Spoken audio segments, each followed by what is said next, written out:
Thank you very much for joining us once again today here on Computer Insider. It's been about 40 years since we saw the widespread use of personal computers come into North America. Since the acceptance of the PC, many occupations have simply vanished, like typesetters and switchboard operators, and many more are quietly sliding away into oblivion. One industry that has long been secure with automation is the broadcast television industry, which will soon feel the mighty hammer of Silicon Valley and be forced to reinvent itself. The golden age of television has come to an end, and broadcasters are scrambling to maintain revenues and retain audiences. The big problem that they're facing right now is the DVR, or the ability for each of us to record any shows we want and then watch them back at our convenience.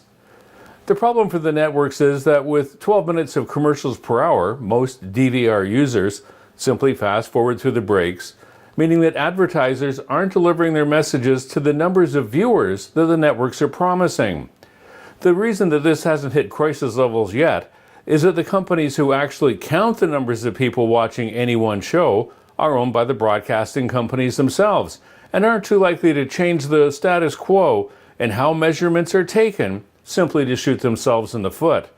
Eventually, either other measurement firms will come into the marketplace who will strive for a more accurate system, or advertisers will start to reassign advertising dollars to other forms of the media, like radio and the internet. The game's not over for broadcast television, but a change is surely coming. Audiences have developed a thirst for high production value shows like NCIS, Dancing with the Stars, and Person of Interest, which are all pre-recorded and then played back in their appropriate time slot. To the viewer, there's no material advantage to watching the show live or on demand, since nothing about the show will change between airings.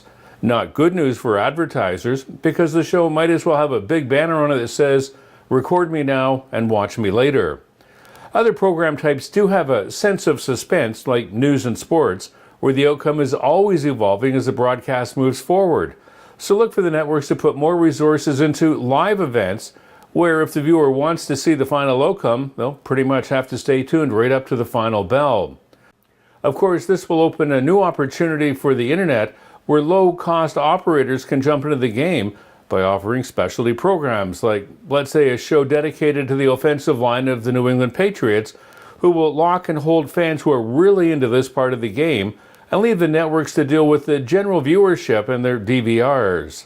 All of this will take time, but as Wi-Fi becomes faster and smartphones and tablets become more mainstream, broadcast television will have to be reborn, just as broadcast radio had to reinvent itself with the advent of television.